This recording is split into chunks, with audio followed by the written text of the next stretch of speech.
Good evening everyone. चलिए जी class start करते हैं आज का जो हमारा फर्स्ट सेक्शन है जो हमें डिस्कस करना है कंज्यूमर प्रोटेक्शन एक्ट 2019 के अंदर, that is section number 19। Section की हेडिंग हमको दे रखी है power of central authority to refer matter for investigation और टू अदर रेगुलेटर। सेक्शन 19 बात कर रहा है कि सेंट्रल अथॉरिटी के पास पावर है कि कोई भी इन्वेस्टिगेशन का मैटर अगर सेंट्रल अथॉरिटी के पास आया है तो वो उस मैटर को किसी और अथॉरिटी के पास रेफर कर सकती है।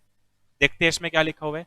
Section 19 section 1 of the act provides that central authority में आफ्टर रिसीविंग एनी इंफॉर्मेशन और कंप्लेंट और डायरेक्शन फ्रॉम सेंट्रल गवर्नमेंट और ऑफ इट्स ओन मोशन, यहां बोल रहा है कि जैसे ही सेंट्रल अथॉरिटी के पास कोई इंफॉर्मेशन या कोई कंप्लेंट या कोई डायरेक्शन आती है, कहां से? सेंट्रल गवर्नमेंट से या फिर सुओ मोटो, कंडक्ट और cause to be conducted a preliminary inquiry. तो उस इंफॉर्मेशन के बेस पे, उस कंप्लेंट के बेस पे जो सेंट्रल अथॉरिटी है वो इनिशियल लेवल पे एक इंक्वायरी करेगी, जिसको हम क्या बोल रहे हैं? प्रिलिमिनरी इंक्वायरी बोल रहे हैं यहाँ पे। ठीक है, as to whether there exist a prima facie case of violation of consumer rights or any unfair trade practice or any false or misleading advertisement by any person which is prejudicial to the public interest or to the interest of consumers, and if it is satisfied that there exists a prima facie case, it shall cause investigation to be made by DG or by DC। तो यहाँ पे क्या बोल रहा है? जैसे ही central authority के पास कोई शिकायत आती है, कोई इंफॉर्मेशन आती है, कहां से? या तो सेंट्रल गवर्नमेंट से या फिर सुओ मोटो बेसिस पे, तो उस इंफॉर्मेशन के ऊपर, उस कंप्लेंट के ऊपर सेंट्रल अथॉरिटी एक इनिशियल लेवल पे, एक स्टार्टिंग लेवल पे इंक्वायरी करेगी, ये जानने के लिए कि जो इंफॉर्मेशन सेंट्रल अथॉरिटी के पास आई है या फिर जो शिकायत आई है उसमें कुछ दम है भी या नहीं है, कहीं वो इनवैलिड कंप्लेंट तो नहीं है। सिर्फ प्राइमा फेसिया जानने के लिए, ये जानने के लिए कि वो जो कंप्लेंट आई है और जो इंफॉर्मेशन आई है कहीं वो इनवैलिड तो नहीं है, इतनी सी जानकारी हासिल करने के लिए एक इंक्वायरी की जाएगी। किसके थ्रू? सेंट्रल अथॉरिटी के थ्रू। और अगर इनिशियल लेवल की जो इंक्वायरी है उसमें ये प्रूव हो जाता है कि जो इंफॉर्मेशन रिसीव हुई थी या जो कंप्लेंट आई थी उसमें एक्चुअल में कोई केस इन्वॉल्व है। कौन सा केस इन्वॉल्व है? या तो वॉयलेशन ऑफ कंज्यूमर राइट्स का केस इन्वॉल्व है, या फिर अनफिट ट्रेड प्रैक्टिस का केस इन्वॉल्व है, या फिर किसी फॉल्स और मिसलीडिंग एडवर्टीजमेंट को लेकर के केस इन्वॉल्व है। ऐसा कब सामने आया? जो हमने इनिशियल लेवल पे इंक्वायरी की उसमें सामने आया। ठीक है, तो फिर जो हमारी सेंट्रल अथॉरिटी है वो फर्दर इन्वेस्टिगेशन करने के लिए बोलेगी। किसको? या तो डीजी को या फिर डीसी को। तो डीजी और डीसी अपनी इंक्वायरी, अपनी इन्वेस्टिगेशन कब करेंगे? जब सेंट्रल अथॉरिटी ने इनिशियल लेवल पे इंक्वायरी की है और उसमें प्राइमा फेसिया ये जाना है कि जो इंफॉर्मेशन रिसीव हुई थी, जो कंप्लेंट रिसीव हुई थी, उसमें कुछ दम था या नहीं था। ठीक है, आगे लिखा हुआ है सेक्शन 19 सेक्शन 2 के अंदर, where after preliminary inquiry the central authority is of opinion that the matter is to be dealt with by a regulator established under any other law for time being in force, it may refer such matter to the concerned regulator along with its report। अब देखो section 19 subsection 2 में क्या बोल रहा है कि initial level पे जो इंक्वायरी की किसने? सेंट्रल अथॉरिटी ने। उस इंक्वायरी को करने के बाद, अगर उस इंक्वायरी को करने के बाद सेंट्रल अथॉरिटी को ऐसा लगता है कि जो फर्दर इन्वेस्टिगेशन है या फर्दर इंक्वायरी है वो किसी रेगुलेटर को करनी चाहिए। रेगुलेटर कौन? अब जैसे मान लो कंपनीज के लिए रेगुलेटर कौन होगा? अगर इंश्योरेंस कंपनी है तो रेगुलेटर कौन है? आईआरडीआई। बैंकिंग कंपनी है तो आरबीआई हो गया हमारा। ठीक है, तो अब ऐसे बोल रहे हैं कि जिस पर्सन के खिलाफ इंक्वायरी की थी, जिस पर्सन के खिलाफ सेंट्रल अथॉरिटी ने इनिशियल लेवल पे इंक्वायरी की थी, उसमें एक्चुअल में कोई एविडेंस मिल गया है कि एक्चुअल में कोई ना कोई अनफेयर ट्रेड प्रैक्टिस फॉलो की गई है, या फिर फॉल्स और मिसलीडिंग एडवर्टीजमेंट का इस्तेमाल किया गया है, या फिर कंज्यूमर्स की राइट्स का वॉयलेशन हुआ है। ठीक है, और इनिशियल इंक्वायरी करने के बाद सेंट्रल अथॉरिटी को लगता है कि further inquiry, further investigation DG के करने के बजाय, डीसी के करने के बजाय रेगुलेटर को करनी चाहिए। रेगुलेटर कौन? जिस वो पर्सन जिसके खिलाफ इंक्वायरी करनी है, वो पर्सन किसके थ्रू रेगुलेट किया जा रहा है, किसके थ्रू कंट्रोल किया जा रहा है, उस रेगुलेटर को हम बोलेंगे डायरेक्टली क्या करने के लिए, इंक्वायरी करने के लिए। तो सेंट्रल अथॉरिटी फर्दर इन्वेस्टिगेशन करने के लिए डीजी को भी बोल सकता है, डीसी को भी बोल सकता है और रेगुलेटर को भी बोल सकता है। आगे लिखा हुआ है section 19 subsection 3 states that for the purposes of investigation the central authority, the DG or DC may call upon a person referred to in section 19 subsection 1 and also direct him to produce any document or record in his possession। अब कह रहा है कि जब भी investigation की जाएगी, चाहे वो इनिशियल इन्वेस्टिगेशन हो किसकी तरफ से, सेंट्रल अथॉरिटी की तरफ से, चाहे वो फर्दर इन्वेस्टिगेशन है किसकी तरफ से, डीजी की तरफ से या फिर डीसी की ओर से, जिस पर्सन के खिलाफ भी इंक्वायरी हो रही है या जिस एप्लीकेंट के कहने पे इंक्वायरी हुई है, अगर उनके पास कोई एविडेंस है डॉक्यूमेंट की फॉर्म में या रिकॉर्ड की फॉर्म में, तो वो हम उनसे मांग सकते हैं, ताकि वो जो एविडेंस है हमको इंक्वायरी के अंदर हेल्प करने वाला है। ये था हमारा सेक्शन 19। अब हम चलते हैं सेक्शन नंबर 20 के ऊपर। सेक्शन 20 की हेडिंग दे रखी है power of central authority to recall goods. देखो इसमें क्या लिखा हुआ है, इसको पढ़ते हैं। सेक्शन 20 बात कर रहा है where the central authority satisfied that on the basis of investigation that there is sufficient evidence to show violation of consumer rights or unfair trade practice by a person it may pass such order as may be necessary including. अब कह रहे हैं कि जब central authority ने अपने आप को सेटिस्फाई कर लिया कि एक्चुअल में क्या हुआ है, कंज्यूमर्स की राइट्स का वायलेशन हुआ है या फिर कंज्यूमर के खिलाफ, कंज्यूमर के साथ अनफेयर ट्रेड प्रैक्टिस को फॉलो किया गया है, ऐसा प्रूव किसको हो गया, सेंट्रल अथॉरिटी को। प्रूव कैसे हुआ, सफिशिएंट एविडेंसेस इन्वेस्टिगेशन के बाद ऐसा सामने आ गया कि एक्चुअल में या तो कंज्यूमर्स के राइट्स का वायलेशन हुआ है या फिर अनफेयर ट्रेड प्रैक्टिस फॉलो की गई है पब्लिक के अगेंस्ट, पब्लिक के लिए या फिर कंज्यूमर के अगेंस्ट में। तो कह रहा है कि जो सेंट्रल अथॉरिटी है वो इन तीन में से कोई भी ऑर्डर पास कर सकती है। फर्स्ट क्या लिखा हुआ है, रिकॉलिंग ऑफ गुड्स। रिकॉल मतलब वापस मंगवाना। रिकॉलिंग ऑफ गुड्स और withdrawal of services which are dangerous, hazardous और अनसेफ। ये कह रहा है ऐसे गुड्स जो किसी पर्सन ने as a manufacturer, as a dealer या एज अ सेलर सेल किए हैं और वो गुड्स क्या है, डेंजरस है, हजार्डस है या अनसेफ है, या उन गुड्स को सेल करते टाइम पे कंज्यूमर्स के राइट्स का वायलेशन किया गया था, या उन गुड्स को सेल करने के लिए सेलर ने अनफेयर ट्रेड प्रैक्टिस को फॉलो किया था और ऐसा प्रूफ भी हो गया, तो सेंट्रल अथॉरिटी उसी पर्सन को जिसने गुड्स सेल किए थे उसको क्या बोलेगी कि तू अपने गुड्स कंज्यूमर से वापस मंगवा।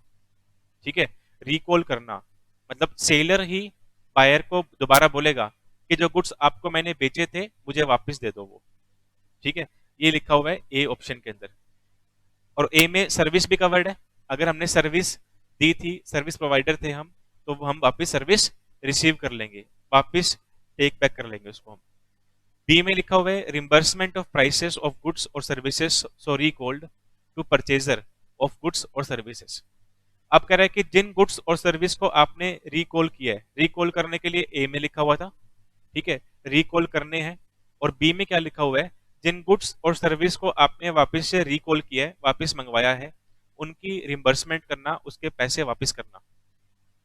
ठीक है, सी में लिखा हुआ है discontinuation of practice which are unfair and prejudicial to consumers interest. ऐसी कोई भी एक्टिविटी जो अनफेयर है या फिर कंज्यूमर्स के लिए हार्मफुल है, कंज्यूमर्स के इंटरेस्ट में नुकसानदायक है वो एक्टिविटी, उसको रोकने के लिए भी ऑर्डर पास कर सकती है। कौन? Central authority. तो ये तीन तरह के आपको ऑर्डर दे रखे हैं जो सेंट्रल अथॉरिटी पास कर सकती है। अब आगे लिखा हुआ है कि सेंट्रल अथॉरिटी इनमें से कोई भी ऑर्डर पास करती है उससे पहले हम एक अपॉर्चुनिटी ऑफ बीइंग हर्ड देंगे किस पर्सन को, उस पर्सन को जिसके खिलाफ ये ऑर्डर पास होने वाले हैं। जिसके खिलाफ इनमें से कोई भी ऑर्डर पास होने वाला है उस पर्सन को हम एक OBH देंगे, अपॉर्चुनिटी ऑफ बीइंग हर्ड देंगे। ये था हमारा सेक्शन 20। नेक्स्ट आओ सेक्शन नंबर 21 के ऊपर।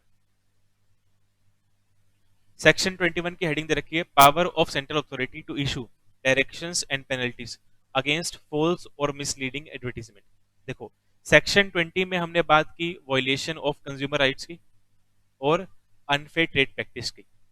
इन दो तरह के वॉयलेशन के लिए हमने सेक्शन 20 को रेफर किया, जहां पे हम गुड्स को रिकॉल करते हैं, रिम्बर्समेंट करते हैं या बिजनेस भी डिसकंटिन्यू करवा सकते हैं। ठीक है।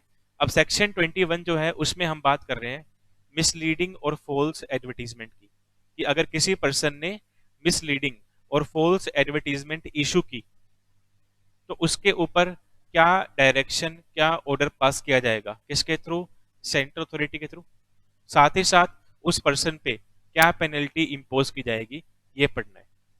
इसमें एक चीज और भी लिखी हुई है, कोई भी ऐसा पर्सन जिसने फॉल्स एडवर्टीजमेंट इशू नहीं की, मान लो एक ए नाम का पर्सन है, वो क्या करता है, कोई फॉल्स या फिर मिसलीडिंग एडवर्टीजमेंट इशू कर रहा है पब्लिक में, और जो बी नाम का पर्सन है वो ए की हेल्प कर रहा है ऐसा करने में। बी डायरेक्टली खुद से फॉल्स और मिसलीडिंग एडवर्टीजमेंट पब्लिक में इशू नहीं कर रहा, पर जो बी है वो गलत काम में हेल्प कर रहा है ए की, तो पेनल्टी बी के ऊपर भी आएगी। ठीक है। तो ये सब केस पढ़ने हैं आपको 21 के अंदर। अब हम देखते हैं क्या लिखा हुआ है।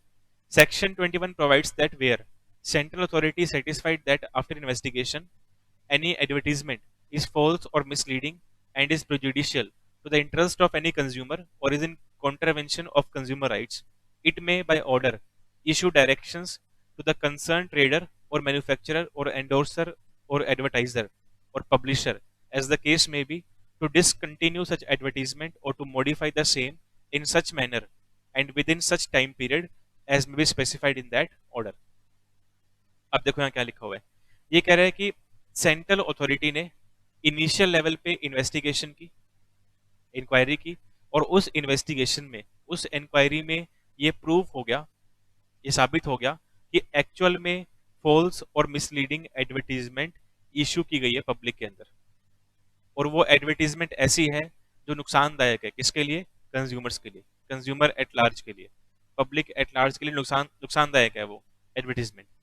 तो जो सेंट्रल अथॉरिटी है वो डायरेक्शन पास करेगी ऑर्डर के थ्रू, मतलब ऑर्डर पास करेगी किसके ऊपर, उस पर्सन के ऊपर जिसने वो फॉल्स और मिसलीडिंग एडवर्टीजमेंट इशू की होगी। अब वो पर्सन कौन हो सकता है, ट्रेडर, मैन्युफैक्चरर, एंडोर्सर, एडवर्टाइजर और पब्लिशर, इनमें से कोई भी पर्सन वो हो सकता है जिसने फॉल्स और मिसलीडिंग एडवर्टीजमेंट इशू की थी। उसके ऊपर ऑर्डर पास किया जाएगा किस चीज को लेकर के, उस एडवर्टीजमेंट को बंद करने को लेकर के या फिर उस एडवर्टीजमेंट को मॉडिफाई करने को लेकर के। इन दो में से कोई भी एक ऑर्डर पास किया जाएगा, या तो वो एडवर्टीजमेंट आगे से नहीं आनी चाहिए, बंद कर दो एडवर्टीजमेंट को, या उस एडवर्टीजमेंट को मॉडिफाई कर दो, चेंज करो, फिर चाहे प्ले करते रहो, कोई दिक्कत नहीं है। ठीक है। सेकंड पैरा में लिखा हुआ है, if the central authority is of opinion that it is necessary to impose a penalty in respect of such false or misleading advertisement by a manufacturer or endorser, it may, by order, impose on manufacturer or endorser a penalty which may extend to 10 lakh rupees. अब कह रहे हैं कि जो order pass किया था central authority ने advertisement को डिसकंटिन्यू करने का या फिर मॉडिफाई करने का ऑर्डर पास किया था, वो ऑर्डर पास करने के साथ साथ सेंट्रल अथॉरिटी को ऐसा लगता है कि हमको पेनल्टी भी इंपोज करनी चाहिए, तो सेंट्रल अथॉरिटी डिसकंटिन्यूएंस और मॉडिफाई दोनों में से एक ऑर्डर पास करेगी, और साथ ही साथ उसी ऑर्डर में हम उस पर्सन के ऊपर पेनल्टी भी इंपोज कर सकते हैं। और पेनल्टी कितनी दे रखी है, मैक्सिमम 10 लाख रुपीस की पेनल्टी है। द सेंट्रल अथॉरिटी में फॉर एवरी सब्सीक्वेंट कॉन्ट्रावेंशन, और अगर ऐसा ही ऑफेंस दूसरी बार, तीसरी बार, चौथी बार, एज द केस में बी, nth टाइम आपने किया, तो फिर आपकी जो पेनल्टी है वो मैक्सिमम 50 लाख बन सकती है। फिर थर्ड पैरा में लिखा हुआ है, where the central authority deems it necessary, it may by order prohibit the endorser of a false और misleading advertisement from making endorsement of any product or service for a period which may extend to 1 year.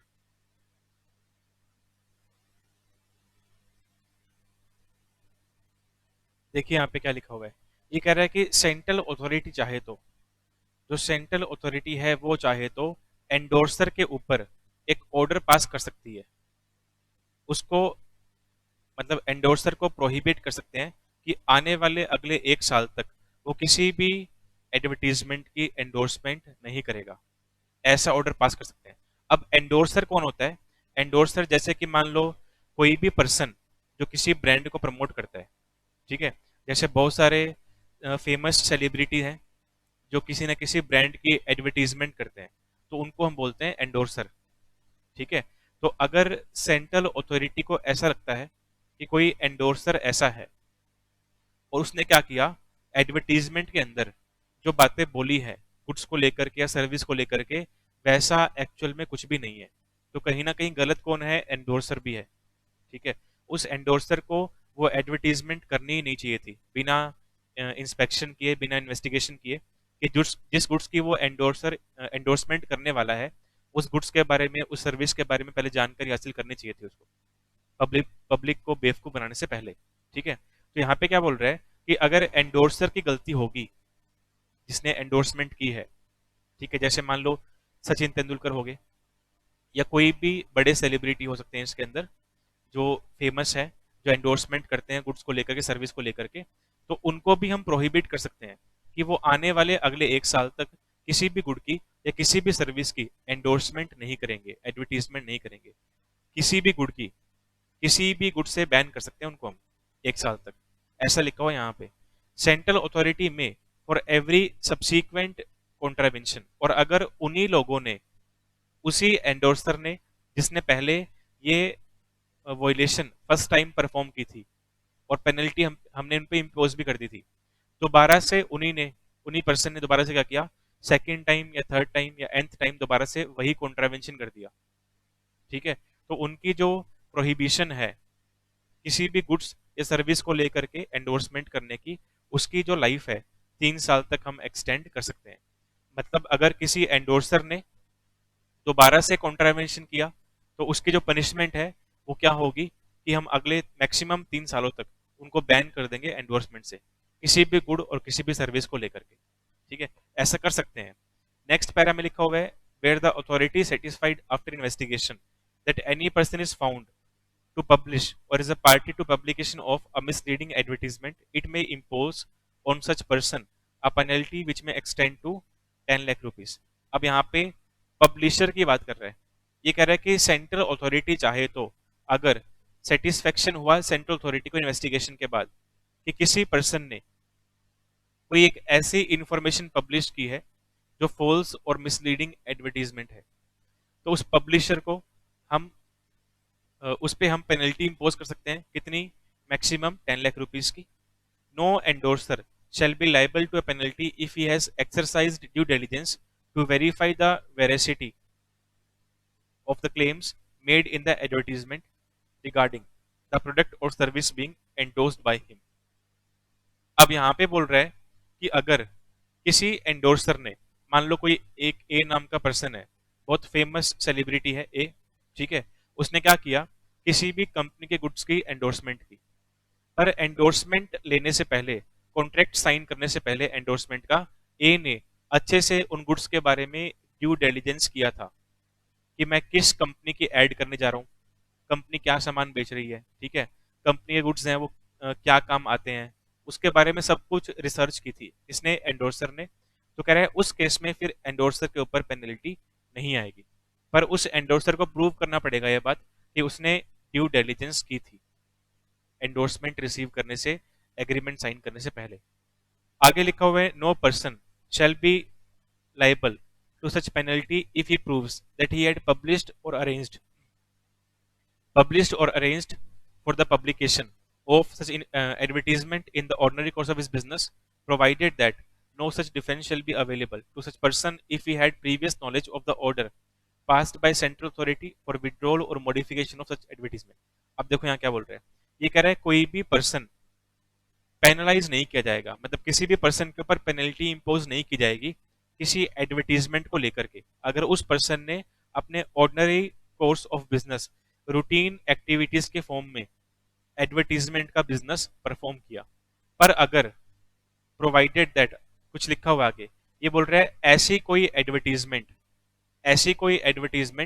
जिसको endorsement के form में show करना central authority ने ban किया हुआ है, मना किया हुआ है, और वो एडवर्टीजमेंट आपने एंडोर्स कर दी, फिर हम आपको पनिश करेंगे, चाहे वो आपने अपने ऑर्डिनरी कोर्स ऑफ बिजनेस के अंदर ही क्यों ना किए, पर आपने एक ऐसी एडवर्टीजमेंट पब्लिश की है जो फॉल्स और मिसलीडिंग इसलिए बन गई है क्योंकि उसको बैन किसने किया हुआ था? सेंट्रल अथॉरिटी ने बैन किया हुआ था पब्लिश करने से।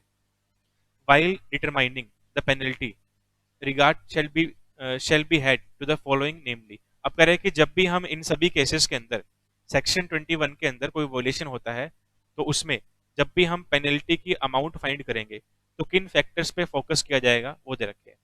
The population and the area impacted or affected by such offense।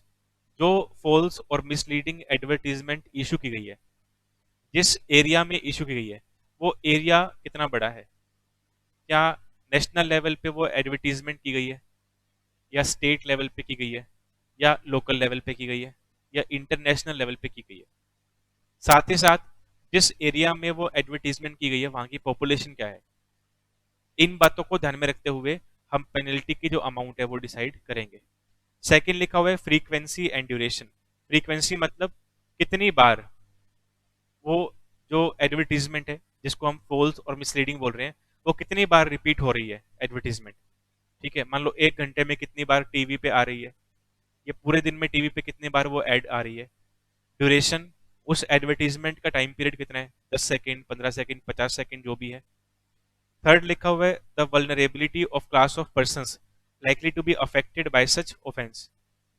वो जो फॉल्स और मिसलीडिंग एडवर्टीजमेंट इशू की गई है उससे कौन से क्लास ऑफ पर्संस के लोग जो हैं अफेक्ट हो सकते हैं।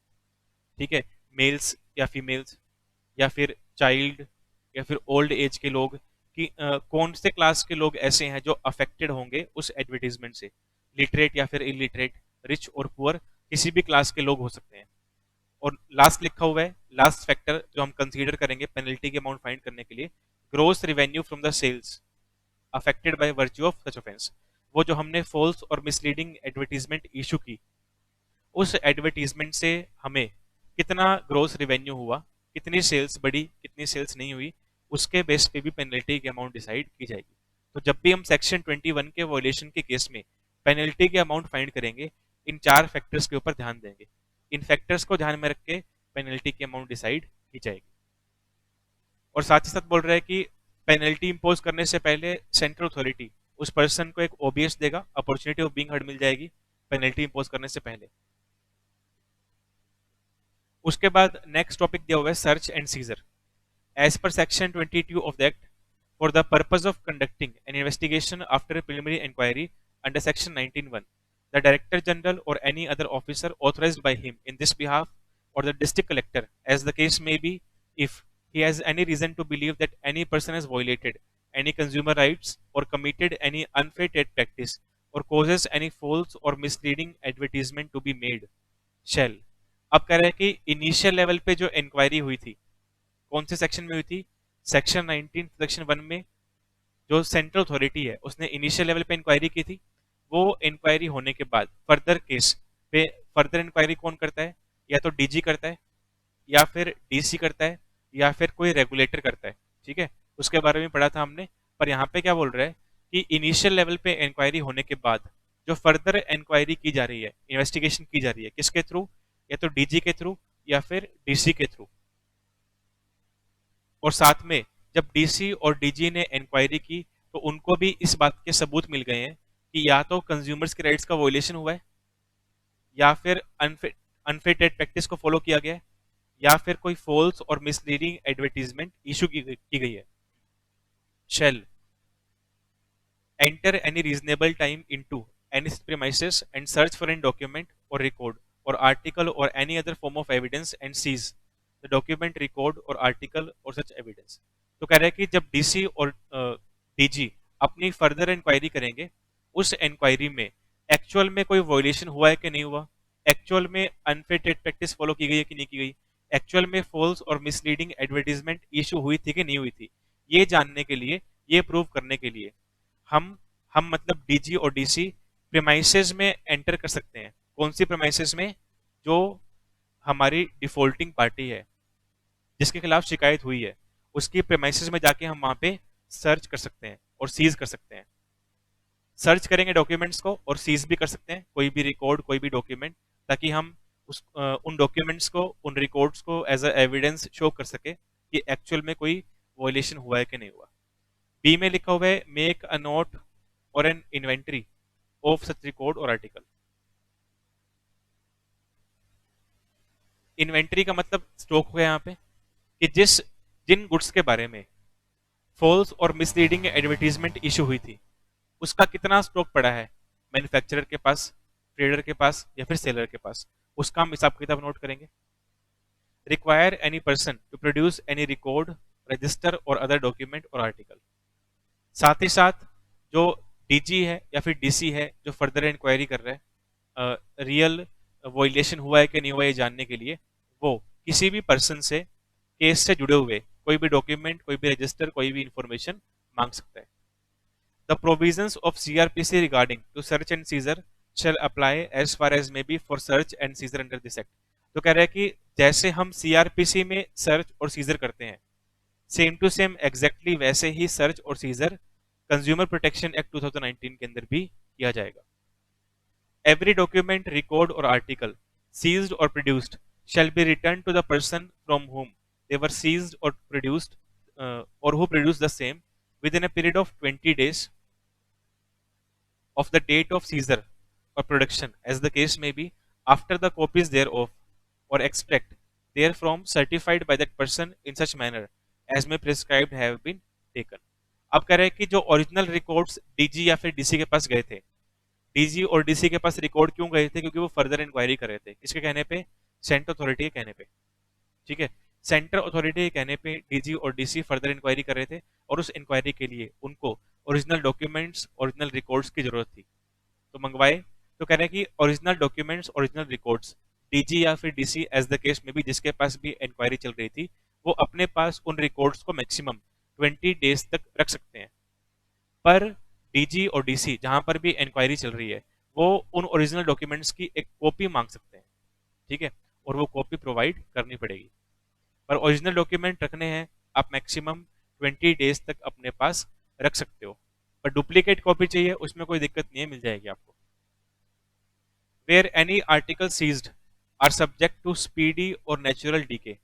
ये कह रहा है कि जिन आर्टिकल को सीज किया गया है अगर वो ऐसे हैं जो जल्दी खराब हो जाते हैं, ठीक है, पेरिशेबल नेचर के हैं, तो डीजी और डीसी जहां पर भी इन्वेस्टिगेशन चल रही है वो उनको डिस्पोज ऑफ कर सकते हैं उन आर्टिकल को, ताकि वो उन आर्टिकल को के खराब होने से नुकसान ना हो। तो पेरिशेबल नेचर के है तो उनको हम डिस्पोज ऑफ भी कर सकते हैं। In the case of articles other than articles of speedy और natural decay, provisions contained in section 38 subsection 2 shall mutatis mutandis apply in addition to analysis or test. अब यहाँ पे क्या बोल रहा है? ये कह रहा है ऐसे आर्टिकल जो स्पीडी और नेचुरल डीके होने वाले नहीं है, ऐसे आर्टिकल जो जल्दी खराब होने वाले नहीं है, पेरिशेबल नेचर के नहीं है, तो उनके ऊपर सेक्शन 38 सबसेक्शन 2 फॉलो किया जाएगा। और ये जो सेक्शन है वो बात करता है टेस्ट की, मतलब ऐसे आर्टिकल जो पेरिशेबल नेचर के नहीं, उन आर्टिकल्स को लेबोरेटरी के अंदर ले जा करके टेस्ट किया जाएगा कि एक्चुअल में उन गुड्स के अंदर कोई डिफेक्ट है या नहीं है। ठीक है, और टेस्टिंग हमेशा गुड्स की होती है। तो सेक्शन 38 सब सेक्शन 2 जो है वो ओनली गुड्स के सैंपल की बात कर रहा है, गुड्स की बात कर रहा है, सर्विस कवर नहीं है इसके अंदर। अब देखिए section 38 sub section 2 close C क्या बोलता है, उसके बारे में लिखा हुआ है provides that if the complaint alleges a defect in the goods. ये कह रहा है कि जो शिकायत की गई है उस शिकायत में एक आरोप लगाया गया है कि जिन गुड्स को लेकर के शिकायत हुई है उन गुड्स में क्या है, कोई डिफेक्ट है। ठीक है, which cannot be determined without proper analysis और टेस्ट ऑफ द गुड्स। और उस डिफेक्ट को फाइंड करने के लिए एक्सपर्ट्स के थ्रू लेबोरेटरी में उन गुड्स की टेस्टिंग करवानी पड़ेगी। बिना टेस्टिंग के डिफेक्ट फाइंड करना पॉसिबल नहीं है। Obtain a sample of goods from the complainant. तो फिर क्या किया जाएगा, एक सैंपल लिया जाएगा जिन गुड्स में डिफेक्ट है, या तो हम अगर वो स्मॉल क्वांटिटी में है तो उन्हीं को ले जाएंगे लेबोरेटरी के अंदर, या फिर बल्क क्वांटिटी में थे तो उसमें से कुछ भी हम रैंडम बेसिस पे सैंपल उठाएंगे और लेके जाएंगे। और सैंपल कहाँ से लिए जाएंगे, जिसने शिकायत की है उसकी प्रेमाइसेस से सैंपल लिए जाएंगे। Seal it and authenticate it in the manner as may prescribed and refer the sample so seal to appropriate laboratory along with the direction that such a laboratory to make an analysis or test whichever may be necessary with a view to finding out whether such goods suffer from any defect alleged in the complaint or from any other defect and to report its finding thereon to the district commission within a period of 45 days of receipt of reference or within such extended as may be granted by it. तो कह रहा है कि अब जैसे ही हमने उन defective goods के सैंपल ले लिए, उन सैंपल को सील पैक करेंगे, पैक करने के बाद कहाँ भेजेंगे, उनको लेबोरेटरी में भेजा जाएगा। और लेबोरेटरी कौन है, कोई भी लोकल लेबोरेटरी नहीं चलेगी, एप्रोप्रिएट लेबोरेटरी डेफिनेशन दे रखी थी, ठीक है। इस एक्ट में जो लेबोरेटरीज डिफाइंड है वहीं पे टेस्टिंग की जाएगी और उन लेबोरेटरी में सैंपल भेज के टेस्ट किया जाएगा कि एक्चुअल में जिस डिफेक्ट की बात की गई है कंप्लेंट के अंदर, क्या वो डिफेक्ट उन गुड्स में है या नहीं है, ठीक है। और जो लेबोरेटरी के एक्सपर्ट्स हैं जो टेस्टिंग कर रहे हैं, उनको 45 डेज के अंदर अंदर अपनी टेस्टिंग पूरी करनी है, रिपोर्ट रेडी करनी है और डिस्ट्रिक्ट कमीशन के पास अपनी रिपोर्ट सबमिट करवानी है। तो 45 डेज में आपको टेस्टिंग भी कर देनी है, रिपोर्ट भी रेडी करनी है और रिपोर्ट सबमिट भी करवा देनी है डीसी के पास। और अगर जो लेबोरेटरी के एक्सपर्ट हैं उन्होंने कुछ एक्स्ट्रा टाइम मांगा टेस्टिंग के लिए, तो एक्स्ट्रा टाइम भी उनको मिल सकता है, कोई दिक्कत नहीं है। तो जितना उनको एक्स्ट्रा टाइम दिया गया होगा, उस एक्स्ट्रा टाइम के अंदर आपको रिपोर्ट रेडी करनी है, टेस्टिंग करनी है और रिपोर्ट सबमिट करनी है डिस्ट्रिक्ट कमीशन के पास। नेक्स्ट आ जाओ वेक्शियस सर्च के ऊपर। वेक्शियस मतलब वेस्ट, बेकार, बेवजह सर्च करना। Any other officer, the director general or any other officer exercising power under section 22 who knows that there are no reasonable grounds for doing so। ये कह रहे हैं कि जब भी कोई डीसी या फिर कोई अदर ऑफिसर सेक्शन 22 की पावर्स का इस्तेमाल कर रहा है, मतलब बेवजह सर्च कर रहे हो या सीज कर रहे हो, ठीक है, और जिन चीजों के बारे में आप सर्च कर रहे हो आपको पहले से पता है कि सर्च करने का कोई फायदा नहीं है, मतलब आपको पहले से पता है कि कोई भी गलत काम नहीं हुआ, कोई भी वायलेशन नहीं हुआ, कोई भी अनफिट प्रैक्टिस फॉलो नहीं हुई, कोई भी फॉल्स और मिसलीडिंग एडवर्टीजमेंट इशू नहीं हुई, फिर भी डीजी या फिर कोई अदर ऑफिसर क्या कर रहा है, सेक्शन 22 के अकॉर्डिंग सर्च कर रहा है या फिर सीज कर लिए गए हैं रिकॉर्ड्स को, तो क्या होगा, for every such offence be punished with imprisonment for a term which में एक्सटेंड टू 1 ईयर और विथ फाइन विच में एक्सटेंड टू ₹10,000 और बोथ। तो कह रहा है कि अगर वेक्शियस सर्च की गई किसी भी अथॉरिटी के थ्रू, किसी भी ऑफिसर के थ्रू, उनका आपको नाम स्पेसिफाई कर रखा है, डीजी या फिर कोई भी अदर ऑफिसर अगर बेवजह बेकार में ही कोई सर्च करता है, गुड्स को सीज करता है या रिकॉर्ड्स को सीज करता है, उस केस में उनको हम उन्होंने ऑफेंस किया है ऐसा माना जाएगा। इन्होंने डीजी ने या फिर अदर ऑफिसर ने जिसने भी सर्च किया होगा या सीज किया होगा, और उनके ऊपर भी हम पेनल्टी इम्पोज करेंगे। उनकी पेनल्टी क्या दे रखी है, जेल दे रखी है मैक्सिमम 1 साल की, या फिर फाइन मैक्सिमम 10,000 का, या फिर दोनों भी हो सकते हैं। तो वेक्शियस सर्च करने के केस में डीजी के ऊपर या जिस भी अदर ऑफिसर ने सर्च की होगी उनको भी हम ऑफेंस में कवर करेंगे और पेनल्टी उन पे इम्पोज करेंगे। नेक्स्ट लिखा हुआ है appeal. Section 24 provides that a person aggrieved by an order passed by central authority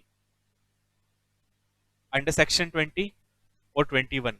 Section 20 था power to recall goods, कौन से केस में, वायलेशन ऑफ कंज्यूमर राइट्स और साथ में अनफेयर ट्रेड प्रैक्टिस। सेक्शन 21 था फॉल्स और मिसलीडिंग एडवर्टीजमेंट इशू करने के केस में हम पेनल्टी इंपोज करते हैं, ठीक है। तो कह रहा है कोई भी ऐसा पर्सन जिसके ऊपर सेक्शन 20 में या सेक्शन 21 के अंदर सेंट्रल अथॉरिटी ने कोई ऑर्डर पास किया और वो पर्सन जिसके ऊपर ऑर्डर पास हुआ है वो उस ऑर्डर से सेटिस्फाइड नहीं है, उसको लगता है कि कहीं ना कहीं सेंट्रल अथॉरिटी ने कोई कमी छोड़ी है केस को सॉल्व करने के अंदर, कुछ एविडेंसेस थे जिनको पढ़ा ही नहीं गया, समझा ही नहीं गया सेंट्रल अथॉरिटी के थ्रू, और बिना एविडेंस देखे ऑर्डर पास किए गए हैं। तो जो एग्रीव्ड पर्सन है वो क्या कर सकता है, अपील फाइल कर सकता है। फाइल्ड एन अपील कहाँ पे, नेशनल कमीशन के पास। कब तक फाइल करनी है, 30 डेज में अपील फाइल करनी है। कहाँ से? जब सेंट्रल अथॉरिटी ने ऑर्डर पास किया सेक्शन 20 में या फिर 21 में, तो ऑर्डर की कॉपी उस एग्रीव्ड पर्सन के पास आई होगी, रिसीव हुई कॉपी। तो जिस दिन उस एग्रीड पर्सन को कॉपी रिसीव हुई है, वहां से 30 दिन के अंदर अंदर उसे अपील फाइल करनी है। कहाँ पे सर? नेशनल कमीशन के पास, अगर उसको लगता है कि मैं एग्रीव्ड हूं तो। ठीक है, तो यहाँ पे हमारा सेक्शन 24 पूरा हो गया। चलिए जी, आज क्लास में इतना ही पढ़ते हैं, बाकी हम पढ़ेंगे नेक्स्ट क्लास में। तो आज का जो टॉपिक हमने कवर किए हैं वो कोई रिवाइज करने हैं, और कोई भी डाउट हो तो मुझसे ले लेना। चलिए, थैंक यू वेरी मच, मिलते हैं नेक्स्ट क्लास में।